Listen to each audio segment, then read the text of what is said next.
नमस्कार। Bihar NEET PG third round का जो रजिस्ट्रेशन डेट है फाइनली आ चुका है और आज ही ये शेड्यूल पब्लिश हुआ है। जैसा कि आप देखेंगे 8 जनवरी 2025 यानी कि आज ही का है। एक एक डाउट्स आपका क्लियर होने वाला है। वीडियो को आपको स्किप नहीं करना है, वीडियो को लास्ट तक देख लेना है।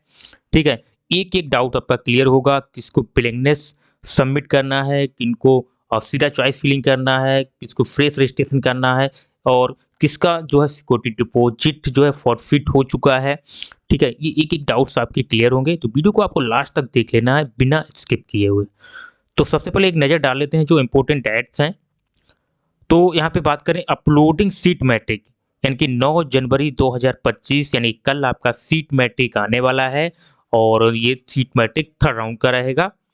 उसके बाद ब्लैंकनेस फॉर राउंड 3 काउंसलिंग, यानी कि राउंड 3 का जो ब्लैंकनेस सबमिट करना है वो 9 जनवरी से स्टार्ट होगा और 12 जनवरी तक चलने वाला है। टाइमिंग आपने ध्यान में रखना है, 11:59 PM तक यहाँ टाइमिंग लिखा हुआ है ब्लैंकनेस सबमिट करने का। सो कौन कौन ब्लैंकनेस सबमिट कर पाएंगे उनका डिटेल मैं अभी वीडियो में बताऊंगा। अब यहाँ पे स्टार्ट कर देते हैं ऑनलाइन रजिस्ट्रेशन स्टार्टिंग डेट। तो 9 जनवरी से आपका रजिस्ट्रेशन प्रोसेस है वो स्टार्ट है। फ्रेश रजिस्ट्रेशन की यहाँ पे बात हो रही, जो अभी तक कैंडिडेट रजिस्ट्रेशन नहीं किए हैं तो वो यहाँ पे रजिस्ट्रेशन कर सकते हैं। उसके बाद यहाँ पे जो क्लोजिंग डेट है वो 12 जनवरी को यानी कि आपका क्लोज हो जाएगा रजिस्ट्रेशन। टाइमिंग आपको ध्यान रखना है 10 PM तक। हालांकि आप पेमेंट कर सकते हैं 12 जनवरी को 11:59 PM तक। ठीक है, तो ये पेमेंट का डेट है। अब यहाँ पे डिटेल में चलते हैं, एक ही डाउट्स आपका क्लियर करते हैं। सबसे पहले नज़र डाल लेते हैं, हालांकि एमसीसी की तरफ से एक नोटिस पब्लिश हो ही गया था। ठीक है, और जो कि यहाँ पे लिखा है ना, तो उसमें ये परसेंटाइल का ऑलरेडी मैंने वीडियो बनाया हुआ है, वही इसमें दिया गया है। इसमें कुछ ऐसा नहीं है। देखेंगे जनरल EWS 15 परसेंटाइल है उसके ऊपर। उसके बाद UR PWD इसका भी 10 परसेंटाइल है इसके ऊपर। ठीक है, यानी कि 10 तो है ही है और उसके ऊपर में उसी सब से SC ST OBC देखेंगे 10 हो गया है। ठीक है, और उसके ऊपर जो भी है आपका। अब यहाँ पे सेकंड पॉइंट यहाँ पे दिया गया है कि राउंड 3 का काउंसलिंग है जो कि ऑनलाइन होगा, यहाँ पे क्लियर मेंशन है। और नंबर 3 की यहाँ पे बात करें, बहुत अच्छे से अब यहाँ से समझते हैं। देखिए, जितने भी नोटिस यहाँ पे निकले हैं BCC बोर्ड की तरफ से, जो एक 14 नवंबर को था, 24 नवंबर को है, ठीक है, 5 दिसंबर है। तो ये जो नोटिस दिए गए हैं इनमें who have been allotted seat, जिन कैंडिडेट को सीट अलॉट हो चुका है, ठीक है, वो एडमिशन ले चुके हैं, यानी कि डॉक्यूमेंट वेरिफिकेशन आपने करा लिया है और आपने एडमिशन ले लिया है, चाहे वो राउंड 1 हो राउंड 2 हो। ठीक है, और रिजाइन आपने नहीं किया राउंड 1 राउंड 2 से। ठीक है, जिनको सीट मिला उन्होंने एडमिशन ले लिया है और कोई रिजाइन आपने नहीं करा है, चाहे फर्स्ट राउंड हो या सेकंड राउंड हो, तो वो अब थर्ड राउंड के लिए एलिजिबल नहीं है बस। ठीक है, 3 नंबर का यही मतलब हुआ कि थर्ड राउंड के लिए अब आप एलिजिबल नहीं है, क्योंकि आपने जो एडमिशन प्रोसेस है पूरा कंप्लीट कर लिया है। तो ऐसे कैंडिडेट को need not to submit fresh application form अथवा विलिंगनेस, ना आपको कोई एप्लीकेशन फॉर्म भरना है ना ही आपको विलिंगनेस देना है। तो क्लियर हुआ होगा। अब आते हैं 4 नंबर पे। अब यहाँ पे बोल गया हुआ है duly submitted online application form obtain PG mac ID, यानी कि सिंपल मैं हिंदी में बता देता हूँ कि जो ऑलरेडी फॉर्म भर चुके हैं, ठीक है, जिनको PG मैक ID मिल गया है और जिनको अभी तक कोई भी सीट अलॉट नहीं हुआ है, ठीक है, या round 1 round 2 counselling, round 1 round 2, तो यहाँ पे राउंड 1 या राउंड 2 किसी में आपको सीट नहीं मिला है अभी तक, और साथ ही अगर आपको सीट मिला है राउंड 1 राउंड 2 में और आपने फ्री एग्जिट ले लिया है, ठीक है, और did not participate in round 2 का, और आपने या तो फर्स्ट में मिला आपने और आपने फ्री एग्जिट ले लिया और राउंड 2 में आपने पार्टिसिपेट नहीं किया है, या आपको सीट मिला, आप कोई भी रीजन एनी रीजन रहा आपका, तो आप वहाँ जो प्रोसेस है वो आपने कंप्लीट नहीं किया है, तो ऐसे कैंडिडेट जो भी कैंडिडेट हैं उनको फिर से जो है फ्रेश ऑनलाइन एप्लीकेशन भरने की ज़रूरत नहीं है। जिनको अभी तक कोई भी सीट अलॉट नहीं हुआ है, सिंपल सा है, जिन्होंने फ्री एग्जिट लिया है, मतलब इन कैंडिडेट को क्या करना है कि फ्रेश फॉर्म भरने की ज़रूरत यहाँ पे नहीं है। ठीक है, अगर वो ऐसे कैंडिडेट क्या करें कि राउंड 3 काउंसलिंग में अगर वो पार्टिसिपेट करना चाहते हैं तो उनको PG मैक जो वेबसाइट है पोर्टल पे जाना है, उसके बाद लॉगिन करना है, ठीक है, ID पासवर्ड डाल के लॉगिन कर लेना और अपना बिलिंगनेस सबमिट करना है। ठीक है, इन कैंडिडेट को क्या करना है, सिर्फ बिलिंगनेस सबमिट करना है, आपको कोई फ्रेश रजिस्ट्रेशन नहीं करना है। क्लियर हुआ होगा। बाकी आप कमेंट बॉक्स में कमेंट कर सकते हैं, मैं रिप्लाई वहाँ से दे दूंगा आपको। तो वीडियो अच्छा लगे तो प्लीज़ लाइक कीजिएगा, तो मैं लास्ट तक जो भी अपडेट आता रहेगा आपको बताता रहूँगा। अगर वीडियो में लाइक आएगा, ठीक है, लाइक आता तो लगता है मुझे वीडियो कंटिन्यू बनाना चाहिए, ठीक है। अब यहाँ पे नोट पे आपको ध्यान देना है, all such candidate who will give willingness participate for round 3 counseling will have to re-download their hard copy part and part B। देखिए बहुत लोग गलती करते हैं, तो आपको ये गलती नहीं करनी है कि जब आप विलिंगनेस सबमिट करेंगे तो आपको एक हार्ड कॉपी जरूर डाउनलोड कर लेना है। पार्ट ए पार्ट बी एक फॉर्म होता है, वो आपको फिर से डाउनलोड कर लेना है, दोबारा से डाउनलोड करना है, या क्लियर मेंशन है री डाउनलोड, तब आपको जाना है, ठीक है, वेरिफिकेशन के लिए, ठीक है, या एडमिशन के लिए, यानी कि एडमिशन के लिए अब आपका, क्योंकि अपग्रेडेशन का मौका अब नहीं मिलेगा। अब उसके बाद यहाँ पे देखेंगे such candidate will have to freeze choice for round 3 counselling. देखिए यहाँ पे क्या है कि आपको सभी कैंडिडेट को अब क्या करना है, फ्रेश चॉइस फिलिंग करना है। ऐसे जो कैंडिडेट है उनको सबको फ्रेश चॉइस फिलिंग करना है। पहला वाला आपका चॉइस फिलिंग जो है वो 0 हो गया है, नल हो गया, वाइट हो गया, यानी कि 0 हो गया है। और बाकी चॉइस फिलिंग का जो भी है सीट अलॉट में रिजल्ट है, ये प्रोसेस जो है इसका एडवर्टाइजमेंट बाद में आएगा, ठीक है, उसका मैं सेपरेट वीडियो बना दूंगा, कोई भी कंफ्यूजन आपको चॉइस फिलिंग से लेके नहीं होगी। अब नंबर 5 में आ जाते हैं।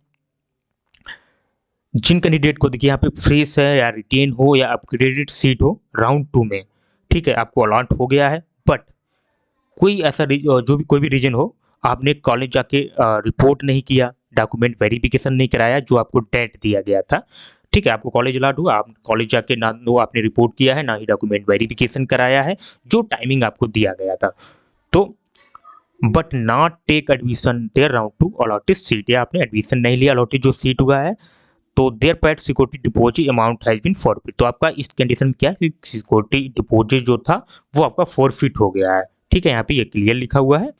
अलॉटेड सीट है बीन कैंसिल, तो आपका अब क्या है, जो सीट आपको अलॉट हुआ था वो भी आपका कैंसिल हो गया है, ठीक है। और जो सीट रिजाइन किए हैं round 1 round 2 allotted seat forfeit of security deposit with forfeit के साथ आपने सीट रिजाइन किया, अगर आपका सिक्योरिटी जो है फॉरफिट हुआ उस कंडीशन में, ठीक है, तो उनका भी सीट यहाँ पे कैंसिल कर दिया गया है और सिक्योरिटी डिपॉजिट जो है फॉरफिट हो गया है, ये इसमें इतना बोला गया है।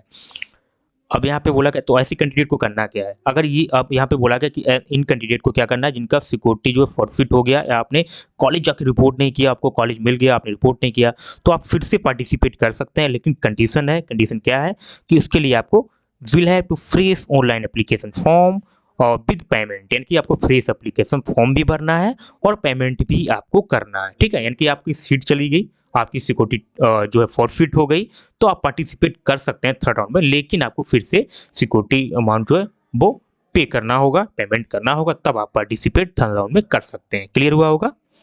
नंबर 6 यहाँ पे ऐसे कैंडिडेट जो फ्री एग्जिट अथवा रिजाइन किए हैं राउंड 1 और राउंड 2 अलॉटेड सीट पे with forfeit of security deposit and fill up freeze application form, ठीक है, तो ऐसे कैंडिडेट जो फ्री एग्जिट लिए हैं राउंड 1 राउंड 2 काउंसलिंग से फ्री एग्जिट लिए हैं, तो इनको क्या है कि इनका जिनको सिक्योरिटी जो है वो भी फॉरफिट हो गया है, तो उनको fresh fill up fresh application form को फ्रेश फॉर्म भरना है, अगर वो एलिजिबल पाए जाएंगे, ठीक है, और बाकी का चॉइस फिलिंग का प्रोसेस है वो सब इनका क्या है 0 हो गया है, और अदर इन्फॉर्मेशन आपको बाद में दिया जाएगा, ठीक है, ये यहाँ पे क्लियर मेंशन है।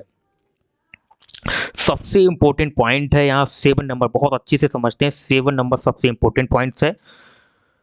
देखिए जिन कैंडिडेट को यहाँ पे सिंपल सा बोलता हूँ मैं, जिन कैंडिडेट को राउंड 2 में काउंसलिंग में जो सीट मिला है अलॉट हुआ है, आपने अपग्रेडेशन में यस दिया है, ठीक है, राउंड 3 काउंसलिंग के लिए, और कंप्लीट डॉक्यूमेंट वेरिफिकेशन कराया है and not resign the round 2 allotted seat, आपने राउंड 2 सीट से रिजाइन भी नहीं किया है, seat need not to give their willingness round 2 counselling, तो एंड से कैंडिडेट को क्या करना है, विलिंगनेस सबमिट नहीं करना है।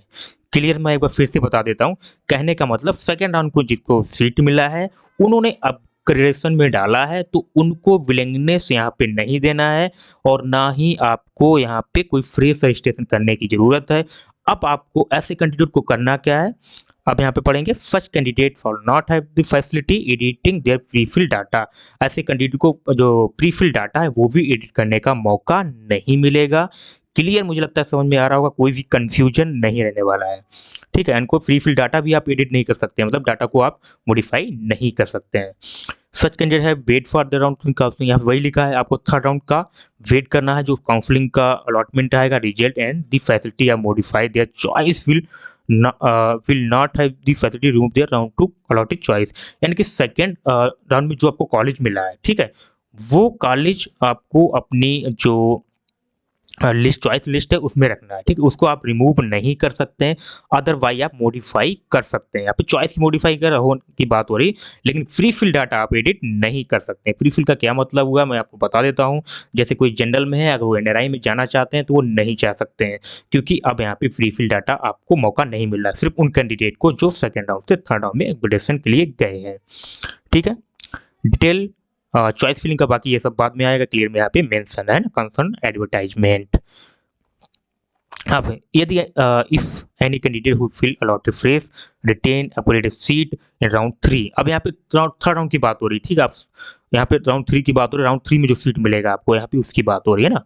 अगर आप राउंड 3 में फ्रेश हो, चाहे रिटेन हो या अपग्रेडेड सीट हो, राउंड 3 में any reason could not report voting sector document verification, यानी कि आपने अगर डॉक्यूमेंट वेरिफिकेशन नहीं कराया है, जो डेट दिया गया है रिपोर्ट नहीं किया जाके, तो जो आप या आपने एडमिशन भी नहीं लिया, तो क्या होगा, आपका सिक्योरिटी जो है वो डिपॉजिट जो फॉरफिट हो जाएगा और अलॉटेड सीट भी आपकी कैंसिल हो जाएगी थर्ड राउंड में, और आप स्ट्रे वैकेंसी राउंड में पार्टिसिपेट नहीं कर सकते। यानी कि 3 कंडीशन है यहाँ पे। थर्ड राउंड में आपको अब जो सीट मिलेगा, चाहे आपने आप रिटेन हुआ हो सीट आपका, या आपको फ्रेश अलॉट हुआ हो, जो भी हुआ है वो आपको सीट लेना है। अगर आप नहीं लेते हैं तो पहला तो आपका सिक्योरिटी अमाउंट फॉरफिट हो जाएगा, दूसरा आपका जो सीट है वो कैंसिल हो जाएगा, और तीसरा आपको स्ट्रे वैकेंसी राउंड में पार्टिसिपेट करने का मौका नहीं मिलेगा। तो बहुत अच्छे से मैं आपको यहाँ पे बता रहा हूँ। मुझे लगता है वीडियो आपको अच्छा लग रहा हो तो प्लीज़ लाइक जरूर कीजिएगा आप लोग। ठीक है, अब बाकी यहाँ पे वही टोटल डिटेल दिया गया है। सीट मैट्रिक आपका 9 जनवरी को आएगा, जो कि ऑलरेडी मैंने बता दिया है। इसके अलावा कोई भी डाउट सब आपका बचा है तो मुझे नहीं लगता कोई डाउट बचा है, तो आप कमेंट बॉक्स में बता सकते हैं। बाकी रजिस्ट्रेशन प्रोसेस यहाँ पे जो फ्रेश है, ये आपको देखना है कि आपको वही मोबाइल नंबर और ईमेल आईडी थ्रू पूरा रजिस्ट्रेशन प्रोसेस करना है। उसके बाद पर्सनल इन्फॉर्मेशन फिल करना है, अपलोड फोटो सिग्नेचर करना है, एजुकेशन इन्फॉर्मेशन डालना है, और यहाँ पे एक्सपीरियंस हो जाएगा। यहाँ पे आप डाटा को देख सकते हैं, प्रूव करेंगे। उसके बाद 7 नंबर से आपका पेमेंट होगा। पेमेंट की बात करूँ तो यहाँ पे आप देख सकते हैं, यहाँ पे ये नॉन रिफंडेबल फी है जो कि 2200 है। और उसके बाद यहाँ पे गवर्नमेंट का अगर आप करेंगे URUWS कैटेगरी का, तो यहाँ पे 25,000 आपको पे करना है। साथ ही SC ST EBC BC की बात करूँ तो 12,500 आपको पे करना है, यानी कि इनकी सिक्योरिटी डिपॉजिट करना है ना। प्राइवेट में जाएंगे तो 2 लाख आपको देना है, चाहे किसी भी कैटेगरी से हो। ठीक है, अगर आप दोनों का ट्राई करेंगे तो दोनों का आप कर सकते हैं। यहाँ पे 2 लाख और यहाँ पे भी 2 ही लाख है ना, 2 लाख में आप दोनों का ट्राई कर सकते हैं। तो मुझे लगता है हाँ, यहाँ पे आपको ध्यान रखना है, पार्टी भी आपको फॉर्म जरूर डाउनलोड करना है पेमेंट करने के बाद। तो एक डिटेल मैंने इस वीडियो में बता दिया है। आशा करते हैं वीडियो बहुत अच्छा लगा होगा। वीडियो अच्छा लगे तो लाइक शेयर कीजिए। मिलते हैं नेक्स्ट वीडियो में, तब तक के लिए जय हिंद।